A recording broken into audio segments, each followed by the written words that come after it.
प्रकृति में ईश्वर की इच्छा से स्पंदन यानी वाइब्रेशन हुए थे, जिससे ये सृष्टि उत्पन्न हुई। अब तक इस सृष्टि को बने 1,96,08,53,000 से अधिक वर्ष हो चुके हैं।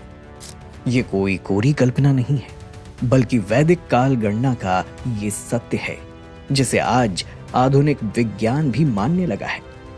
हालांकि आधुनिक विज्ञान अभी भी यह जानने के लिए संघर्ष कर रहा है कि ये सृष्टि कैसे बनी, मनुष्यों की उत्पत्ति कैसे हुई, भाषा और ज्ञान मनुष्यों को कैसे मिला और प्रथम मानव पीढ़ी से लेकर अब तक का क्रमिक इतिहास क्या है।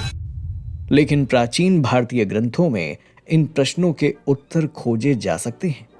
इसी क्रमिक इतिहास को संक्षेप में जानने के लिए हम इस सीरीज को शुरू कर रहे हैं, जिसमें आपको महर्षि ब्रह्मा, देवराज इंद्र, भगवान राम जैसे कई महापुरुषों का अनकहा इतिहास जानने को मिलेगा और आदिकाल से लेकर आधुनिक भारत तक का सफर भी दिखेगा।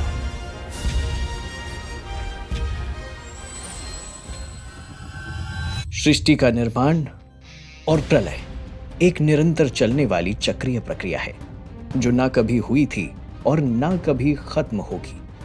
मॉडर्न साइंस में भी ऐसे साइक्लिक यूनिवर्स मॉडल की बातें होने लगी हैं। Big Bang was not the beginning, that the universe goes through cycles. वैदिक ग्रंथों में वर्णन है कि प्रलय का समय पूरा होने के बाद ईश्वर अपनी इच्छा से अनंत मात्रा में उपलब्ध प्रकृति तत्व, जो एक फंडामेंटल बिगिनिंगलेस एंटिटी है, में अति सूक्ष्म स्पंदन कराता है। उसी से काल तत्व बनता है, जो आगे संसार को गति प्रदान करता है। इन स्पंदनों के कारण प्रकृति में परिवर्तन होने लगता है। सत्व, रजस और तमस गुणों से युक्त यह प्रकृति महत अहंकार और मनस तत्व में परिवर्तित होती है। इसके बाद कई प्रकार के अन्य स्पंदन उत्पन्न होते हैं, जो संघनित यानी कंडेंस होकर 5 महाभूत बनाते हैं। इनमें से पहला आकाश तत्व पूरी सृष्टि का वह मूल आधार और सर्वव्यापी अवकाश है, जिसमें सभी कण और ऊर्जाएं निवास करती हैं। वायु तत्व सृष्टि का वह बल तत्व है, जो आकर्षण प्रतिकर्षण की रश्मियों द्वारा पदार्थों को गति और जुड़ाव प्रदान करता है। अग्नि तत्व प्रकाश, ताप और विद्युत शक्ति का मूल है, जिसमें फोटॉन्स, इलेक्ट्रॉन्स, इलेक्ट्रोमैग्नेटिक वेव्स आदि समाहित हैं। जल तत्व पदार्थ की आयनिक या एटॉमिक स्टेट है, जिससे ब्रह्मांडीय बादलों और खगोलीय पिंडों का निर्माण शुरू होता है। वहीं पृथ्वी तत्व एक मॉलिक्यूलर स्टेट है, जो जल तत्व यानी एटम्स से मिलकर बनती है। इन्हीं पदार्थों से लोक लोकांतर, तारे और अनंत ब्रह्मांड बना है। वैदिक रश्मि सिद्धांत यह स्पष्ट करता है कि ईश्वर प्रेरणा से मूल प्रकृति के सूक्ष्मतम अक्षर जागृत हुए, जिनके परस्पर संगम से छंद बने। ये छंद ही वेद मंत्र होते हैं और इन्हीं स्पंदित रश्मियों के क्रमिक संघनन से आकाश, वायु, अग्नि, जल, पृथ्वी आदि महाभूत बने। यह वैदिक सिद्धांत वर्तमान विज्ञान के किसी भी सिद्धांत जैसे string theory, big bang theory आदि से कहीं अधिक सूक्ष्म, व्यापक और तर्कसंगत है, क्योंकि यह न केवल सृष्टि के पदार्थों की उत्पत्ति समझाता है, बल्कि उस चेतन सत्ता को भी सिद्ध करता है जिसने यह स्पंदन उत्पन्न किए। इसी अनंत ब्रह्मांड में आगे चलकर जीवन की उत्पत्ति होती है। आज विज्ञान का एक बड़ा धड़ा यह मानता है कि आधुनिक मनुष्य बंदर जैसी प्रजाति से विकास यात्रा के जरिए बना। लेकिन आज का आधुनिक विज्ञान स्वयं डार्विन के क्रमिक विकास पर प्रश्न चिन्ह लगा रहा है, क्योंकि माइकल बेहे का इररिड्यूसिबल कॉम्प्लेक्सिटी सिद्धांत यह सिद्ध करता है कि जीवन के जटिल तंत्र बिना किसी इंटेलिजेंट डिजाइन के स्वतः उत्पन्न नहीं होते। वेद आदि शास्त्र बताते हैं कि सृष्टि के बनने पर पहली बार अमैथुनी जन्म के माध्यम से मनुष्य पृथ्वी से उत्पन्न होता है जिस प्रकार आज विज्ञान आर्टिफिशियल वॉर्म तैयार कर लेता है, ठीक वैसे ही सृष्टि के आरंभ में पृथ्वी ने गर्भ के रूप में मनुष्य के शरीर को पोषण दिया था। ईश्वर की व्यवस्था से रासायनिक परिवर्तनों के चलते त्रिविष्टप यानी तिब्बत और हिमालयी क्षेत्रों की भूमि में प्रथम मानव पीढ़ी पैदा हुई। युवावस्था तक भूमि के भीतर पोषण पाकर वे पूर्ण विकसित युवा मनुष्य के रूप में प्रकट हुए। कई प्राचीन सभ्यताएं भी प्रथम मानव की उत्पत्ति का स्थान मध्य एशिया से लेकर हिमालयी श्रृंखलाओं को ही मानती आई है। ये प्रथम मानव अत्यंत पवित्र आत्माएं थी जो अपनी पूर्व सृष्टि के पुण्यों और मोक्ष की अवधि पूरी करके आई थी।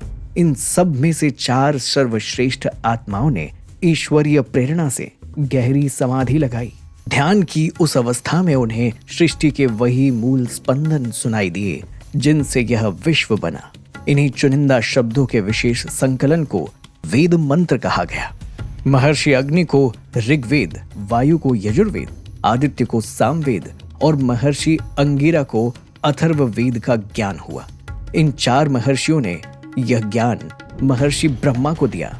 ब्रह्मा जी ने इसे अपनी स्मृति में धारण किया और उस वक्त के सभी प्रथम पीढ़ी के मनुष्यों को वेदों का उपदेश दिया। अतः ब्रह्मा वो प्रथम मनुष्य थे जिन्होंने संपूर्ण वेदों को जाना और उससे प्राप्त विज्ञान का विस्तार किया। इसी वैदिक ज्ञान से भौतिक, आयुर्वेद, शिल्प, ज्योतिष और गणित जैसे सभी विज्ञानों की नींव पड़ी। ऋषियों ने इसी वेद वाणी से संसार की प्रथम भाषा बनाई जिसका नाम पड़ा संस्कृत। क्योंकि वेदों से ही शब्दों को निकालकर ऋषियों ने बाकी मनुष्यों, वस्तुओं आदि के नाम रखे थे। इस बात का संकेत हमें मनुस्मृति के इस श्लोक में मिलता है। उदाहरण के लिए वेद में ब्रह्मा शब्द का इस्तेमाल परमात्मा और उस विद्वान व्यक्ति के लिए हुआ है जो वेदों का जानकार हो। इसी से महान ऐतिहासिक व्यक्ति ब्रह्मा का नाम रखा गया। हमारे देश का नाम भारत यानी ज्ञान की दीप्ति में, ज्ञान की आभा में रथ, और ऐसा भारत किसका बनाया हुआ भारत? ब्रह्मा का बनाया हुआ भारत, जिसको ब्रह्मा जी ने ज्ञान विज्ञान की ऊंचाई प्रदान की, जहाँ से सारा ज्ञान निकल कर के संसार के समस्त क्षेत्रों में फैला। भारत के विज्ञान, विज्ञानवाद और वैज्ञानिक दृष्टिकोण के प्रति हम उस समय बहुत बड़ा घात करते हैं, अपघात करते हैं, जब हम अपनी जड़ों के प्रति नीरसता का प्रदर्शन करते हैं। यदि भारत को समझना है तो ब्रह्मा को समझना होगा, उनके ज्ञान विज्ञान को समझना होगा, तभी हम समझ पाएंगे कि हम वास्तव में क्या थे। सृष्टि के आदिकाल में हुए ब्रह्मा सब विद्याओं को जानने वाले थे। संसार में सब ज्ञान विज्ञान की शुरुआत उन्हीं से हुई। महाभारत के अनुसार ब्रह्मा ने 1,00,000 अध्यायों वाले विशाल ग्रंथ त्रिवर्ग शास्त्र की रचना की थी।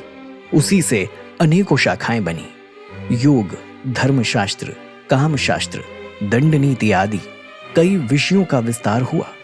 हेनसांग जैसे विदेशी यात्री भी लिखते हैं कि भारत की वर्णमाला के अक्षर ब्रह्मा के बनाए हुए। ब्रह्मा व्याकरण के प्रथम प्रवक्ता तो थे ही, गणित का भी श्रेय ब्रह्मगुप्त ने इन्हीं ब्रह्मा को दिया था। आयुर्वेद की गुरु शिष्य परंपरा भी ब्रह्मा से ही मानी गई है। धनुर्वेद और नाट्य शास्त्र की परंपरा भी उन्हीं से शुरू हुई थी।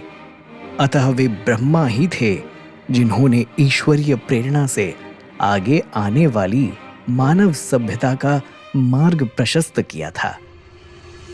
क्या आप जानते हैं, जिस गौरवशाली सतयुग को हम केवल एक पौराणिक युग मानते हैं, वह वास्तव में ज्ञान और विज्ञान की पराकाष्ठा का काल था।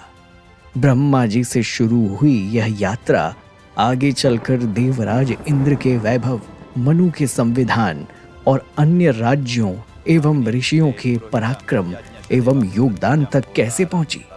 हम इस पूरी सीरीज में सतयुग के उस क्रमिक इतिहास की परतें खोलेंगे जिसे समय की धूल ने धुंधला कर दिया है। अगले एपिसोड में हम जानेंगे उन महात्मा इंद्र एवं भगवान मनु आदि के बारे में जिन्हें स्वयं भगवान राम भी अपना आदर्श मानते थे और जानेंगे वो सच जो अब तक छिपा रहा, जिन्हें द हिडन पेजेस अगले एपिसोड में आपके सामने लाएगा।